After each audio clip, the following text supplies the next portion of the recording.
আসসালামু আলাইকুম। আশা করি সকলে ভালো আছেন। তো আজকে একটা পাহাড়ের মধ্যে ফল কাটতেছি, পাহাড়ের নিচে দেখছেন উপরে সব অনেক বুকিট, অনেক উচ্চতা, এখানে ঢালু জায়গা, এখান দিয়ে উপরে গাছ। এই রাস্তার এখানে এই দেখেন এখানে খাল আছে, মালয়েশিয়ার ভাষায় লঙ্কান বলা হয়। এই গাছ থেকে 6টা ফল কাটছি। এই যে সোহাগে উঠাইতেছে। সোহাগ ভাই, কি অবস্থা? এখানে গাছে কয়টা ফল ভাই? 6-7টা ফল আছে এই গাছে, কাটা হয়েছে খালের ভিতরে। এসব গাছে এখানে ফল কাটলা আসলে কাটা বড় কথা না, কাটা ফলগুলো বাইর করতে অনেক রিস্ক, ভিতরে সাপটাপ থাকে, সাবধানে কাজ করা লাগে, বিভিন্ন পোকামাকড় থাকে, এগুলো অনেক রিস্ক। এখানে অনেক দেখছেন কি পরিমাণ খাল, এই দেখেন এখানে খাল, ভিতর থেকে সোহাগে ফলগুলো বাইর করতেছে। ফল বেশি একটা, হ্যাঁ ভাই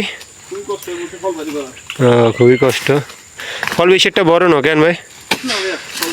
ফল বেশি একটা বড় না, কিন্তু ফল 6-7টা ফল ছিল, এই কারণে কাটা হয়েছে।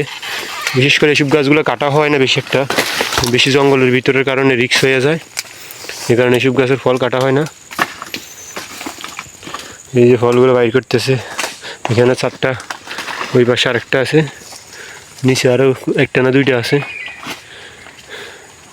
এগুলো আসলে খুব সাবধানে কাজ করা লাগে, স্লোভাবে, কারণ কাটা এগুলোর ডাউনের মধ্যে, ডালগুলোর মধ্যে অনেক কাটা, হাতে লাগার সাথে সাথে একবারে ব্যথা শুরু হয়ে যায়, সাবধানে কাজ করা লাগে,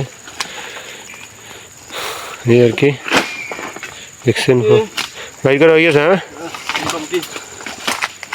এই যে ফল, এই 1 2 3 4 5 6টা ফল দে। ওকে, ওইখানে ফলগুলো এখন রাস্তা আবার উঠানো হইব, এখান থেকে তারপর আবার গাড়ি আইব। তো সোহাগ ভাই এক ফাঁকে আরেকটা কথা, সোহাগ ভাই চুলের কাটিংটা কেমন হয়েছে অবশ্যই সবাই কমেন্টে জানাবেন। সোহাগ ভাই একটু ঘুরেন, দেখছেন পুরা কোন দেশের কাটিং ভাই?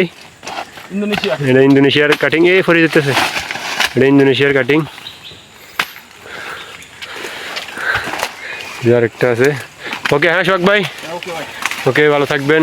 ভালো লাগলে ভিডিওটা লাইক করবেন, চ্যানেলটা সাবস্ক্রাইব করবেন, আর আপনার মূল্যবান মতামত পাম অয়েল বাগান সম্পর্কে জানতে চাইলে অবশ্যই কমেন্টে জানাবেন। ওকে, আল্লাহ হাফেজ।